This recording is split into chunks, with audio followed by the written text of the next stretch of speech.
চট্টগ্রামে প্রেমে বলি হতে হয়েছে প্রবাস ফেরত এক যুবককে। করে দেহ টুকরো টুকরো করে ফেলে দেওয়া হয়েছে এক এক স্থানে। লোমহর্ষক এমন অমানবিক কাণ্ড যেন আইয়ামে জাহিলিয়াতের যুগের বর্বরতার কাহিনীকেও হার মানিয়েছে। পরকীয়া কখনোই যে ভালো কিছু বয়ে আনতে পারে না, তার একটি বাস্তব উদাহরণ আজকে আমি আপনাদেরকে জানাবো।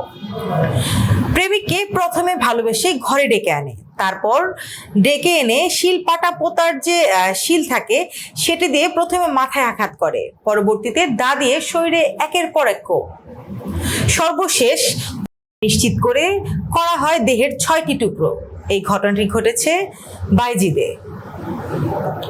এই ঘটনার আন্তঃপান্ত আমরা জানবো মাহবুব আলম থেকে, এবং আপনাদের সাথে রয়েছে আমি স্নিগ্ধা আখি।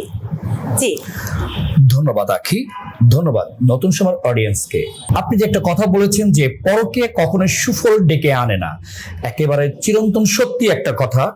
যে লোমহর্ষক একটা ঘটনা, চিটাগাং বাইজিদ বোস্তামি থানাধীন অক্সিজেন গলিতে এই ঘটনাটা ঘটে। আচ্ছা, আনিস 38 বছর বয়সের। আনিস প্রবাসী ছিল।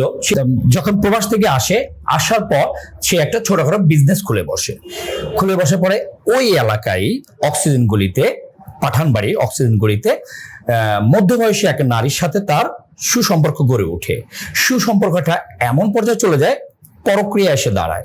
এই নারীটার 4 সন্তানের জননী, তাদের মধ্যে 3 জন কন্যা সন্তান, একটা ছেলে সন্তান।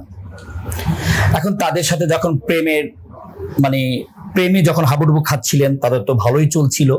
কিন্তু এই প্রেমের সূত্র ধরে এই সুফিয়া মাঝে মধ্যেই এই আনিসের কাছ থেকেই অর্থ হাতিয়ে নিতে এক পর্যায়ে যখন এই মাঝে মাঝে এই নিয়ে তর্ক বিতর্ক লাগতো, এক সময় টাকা চাইতে গেলেই এই সুফিয়ার সাথে আনিসের মাঝে মধ্যে ঝগড়া বিবাদ লাগতো। একদিন আনিস, মনে করো 19 তারিখের ঘটনা, যে 19শে জানুয়ারি আনিস এই সুফিয়া বেগমকে টাকার জন্য বলে, চাপকে একবারে, দেখো আমার ব্যবসা বাণিজ্য ভালো হচ্ছে না, আমার টাকাটা দরকার, তুমি পালে টাকাটা দাও। তখন আর সুফিয়ার আর ভালো লাগতো না, লাগাতে ক্ষিপ্ত হয়ে গেছিল। সুফিয়া কিন্তু ছিল বিধবা। পরকীয়া যখন হয়, এই সুফিয়াকে যখন 19 তারিখে তার সাথে বাদ বিতর্কে আসলে, তাদের সাথে যখন একটা ঝগড়া তৈরি হয়, তখন সুফিয়ার ঘটনাটা আমরা পুলিশের মাধ্যমে জানতে পারলাম। সুফিয়া ওদিন চিন্তা ভাবনা করে তার ছোট ভাই যে মুসার সাথে বাদ বিতর্ক, তাদের সাথে কথোপকথন হয় যে কি করা যায়। তখন সুফিয়া 20 জানুয়ারি বিকেল 4টে থেকে, আনুমানিক 4টার দিকে ফোন দিয়ে এই পাঠানবাড়িতে আনিসকে আসতে বলে তার নিজের বাসায়। আসার সাথে সাথে তার তো ওই ক্ষোভ জিদ তো রয়েই গেছে। আসার সাথে সাথে সে পাটা শিল যেটা আছে, যে পাটা পোতা তাকে বলা হয়, শিলপাটা দিয়ে আনিসের মাথায় পেছন থেকে আঘাত করে। তখন আনিস রক্তাক্ত অবস্থায় ফলে যখন লুটিয়ে পড়ে, তখন ধারালো দা দিয়ে ওই আনিসের গলা সরাসরি নিশ্চিত না হওয়া পর্যন্ত তাকে গলা পোঁচায়। যখন নিশ্চিন্ত হওয়ার পরে তাকে কি করবে, যখন গেছে তখন তার 2 হাত ফেলে, 2 হাত কেটে এই আনিসের দেহকে 6টা টুকরো করে, এক যেমন তেমন কথা না, রোমহর্ষক এক ঘটনা, 1-2 টুকরো না, 6 টুকরো করে ফেলে। কি বিভৎস একটা ব্যাপার! একজন নারী একজন মানুষকে কিভাবে পারে? পুরুষ মানুষকে ওই এলাকায় এখন জানান না আপু, ওই এলাকায় যে কি অবস্থা চলছে এখন। যাই হোক, এখন যখন 2 হাত ফেলার পরে বিভিন্ন অংশ, মাথা এক জায়গায় ফেলছে, পা এক জায়গায় ফেলছে, আর বাকি 3-4 টুকরা বিভিন্ন স্থানে ফেলছে। তবে যে হাত দুটা এই অক্সিজেন গড়িতে, পাঠানবাড়ির অক্সিজেন গড়িতে একটা কালো পলিথিনে মুড়ে ফেলে দেওয়া হয়েছে। তখন ওখানকার যে রাস্তা কুকুর ছিল, কুকুর ওই পলিথিন দেখে টানা হাসা করে, গন্ধ তো বুঝিনি, তো টানা হাসা করতে গিয়ে এলাকার লোকজন সব আতঙ্কে, কি আছে এটার মধ্যে, এত বড় কেন এই পলিথিনটা। তখন এলাকায় ওই বাইজিদ বোস্তামি থানায় তারা ইনফর্ম করলে পুলিশ তখন সেখানে আসার পরে সেই পলিথিনটাকে উদ্ধার করে। পলি খোলার পরে দেখতে পায় মানুষের 2টি কাটা হাত। এখন দেখার পর ওই এলাকা তো বিরাজ করছে, কি অবস্থা, আতঙ্ক। হ্যাঁ, তখন এখন এই হাত কার? পুলিশ ইনভেস্টিগেশন করে তদন্ত উদ্ঘাটন করার জন্য বিভিন্ন ওয়ে ব্যবহার করা শুরু করলো। তখন খোঁজাখুঁজির পর ওই অক্সিজেন গুলিতে আর একটা স্পটে তার দুটো পা কাটা পাওয়া যায় আর এক পলিথিনে। তখন কিভাবে এই যে শনাক্ত করবে এই ব্যক্তি কে, তখন তারা এই যে হাত কাটা গেছে, হাত দিয়ে ফিঙ্গার দিয়ে তথ্য প্রযুক্তির সাহায্যে ফিঙ্গারের মাধ্যমে তার আইডি কার্ডের নাম্বার বের করা হয়। তখন তার নাম্বার বের করে তার সেই আনিসের বাসায় যাওয়া হয়। আনিসের বাসায় যখন পুলিশ যায়, তখন পুলিশ যখন জিজ্ঞেস করছে আনিস কোথায়, তখন পরিবারের সদস্যরা বলেন গত 20 জানুয়ারি থেকে আনিস আর বাসায় ফেরত আসেনি। তার মানে দুইটা বিষয় ম্যাচ করে গেল। তখন পুলিশ তথ্য প্রযুক্তি অনুযায়ী সে মোবাইল মানে তার নাম্বারগুলি কালেক্ট করা শুরু করলো, সংগ্রহ করে নাম্বার দেখলো কোথায় কোথায় কল হয়েছে। এখন তো বুঝিনি, ইন্টারনেটের যুগ, তথ্য প্রযুক্তির যুগ, যেভাবে হোক পুলিশ সেই নাম্বার সংগ্রহ করলো, কার কার সাথে কথা হয়েছে।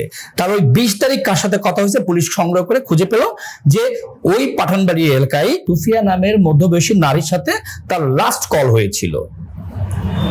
তখন সরাসরি পুলিশ বুঝতে আর বাকি নেই, তখন তাকে পুলিশ প্রশাসন সবাই ওখানে চলে যায় সেই সুফিয়ার বাড়িতে যে সুফিয়াকে অ্যারেস্ট করে। সুফিয়াকে যখন জিজ্ঞেস করা, সুফিয়াকে অ্যারেস্ট করা হয়। সুফিয়াকে অ্যারেস্ট করে যখন তাকে নিয়ে আসা, তখন নানান চাপ বা পুলিশের জিজ্ঞাসাবাদে, কঠোর জিজ্ঞাসাবাদে সুফিয়া এক পর্যায়ে বাধ্য হয় বলতে। স্বীকারোক্তিমূলক জবানবন্দিতে সে বলে যে সে এই ঘটনাটা ঘটিয়েছে। কেন ঘটিয়েছে এই তথ্যগুলো আমি আপনাকে আগেই জানিয়েছি যে টাকা নিয়ে একটা বাদ বিতর্কে তখন তার সাথে সহযোগী কে ছিল, তখন তার সাথে আরো মানে তার কথা অনুযায়ী 3 জনকে আরো অ্যারেস্ট করা হয়। তখন এই 3 জনকে অ্যারেস্ট করার পর সুফিয়াকে জিজ্ঞেস করে কোথায় কোথায় কি ফেলছো, তখন সুফিয়া ওই একটা স্পট থেকে 2টা পার কথা তো বললোই, পরে একটা ডোবা নর্দমা মানে যেখানে ইয়েছে সেই নর্দমার মধ্যে, জানেন না আপু সেই লমস্য ঘটনা কি বলবো, এই সেই আনিসের বন্ধু পাওয়া যায় সেই নর্দমায়। তখন পুলিশ ফায়ার সার্ভিসের সাহায্যে সেই মুন্ডুটাকে উদ্ধার করে। তখন চট্টগ্রাম মেট্রোপলিটন পুলিশ বাকি টুকরোগুলি কোথায় কোথায় ফেলা হয়েছে এটাকে তদন্তের জন্য এবং এর সাথে কারা কারা জড়িত আছে তা নিয়ে পুলিশ এখন কাজ করছে। এখন কি 6টি টুকরো উদ্ধার হয়েছে? 6টি টুকরো মোটামুটি উদ্ধার হয়ে গেছেন, কিন্তু তাদের সাথে জড়িত কারা কারা ছিলেন তাই শনাক্ত করার জন্য পুলিশ এখন তদন্ত চালিয়েছে। এখনো জিজ্ঞাসাবাদ চলছে ওই এলাকায়। জি, ধন্যবাদ মাহবুব আলম।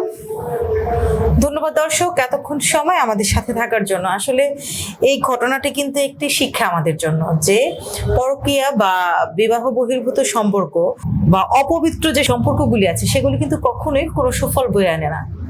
যদি এই সম্পর্কটা অবৈধ কোনো সম্পর্কে না জড়িয়ে, যদি এখানে আর্থিক লেনদেন এই ধরনের একজন নারী ডাকলেই একজন পুরুষ তার বাসায় চলে যাবে একা, এই ধরনের সম্পর্কটা যদি না তৈরি হতো তাহলে কিন্তু আজকে এই আনিসের এইভাবে জীবন দিতে হতো না 6টি টুকরো।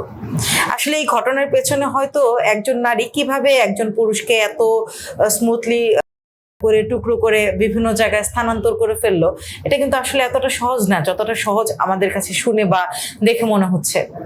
এটার পেছনে অবশ্যই অন্য কোনো কিছু থাকতে পারে। পুলিশ এখনো তদন্ত চলমান রেখেছে। পরবর্তীতে এই ঘটনার সর্বশেষ আপডেট কি হয় সেটি জেনে অবশ্যই আপনাদের মাঝে আমরা নিয়ে হাজির হব। ততদিন পর্যন্ত ভালো থাকুন, সুস্থ থাকুন। আল্লাহ হাফিজ।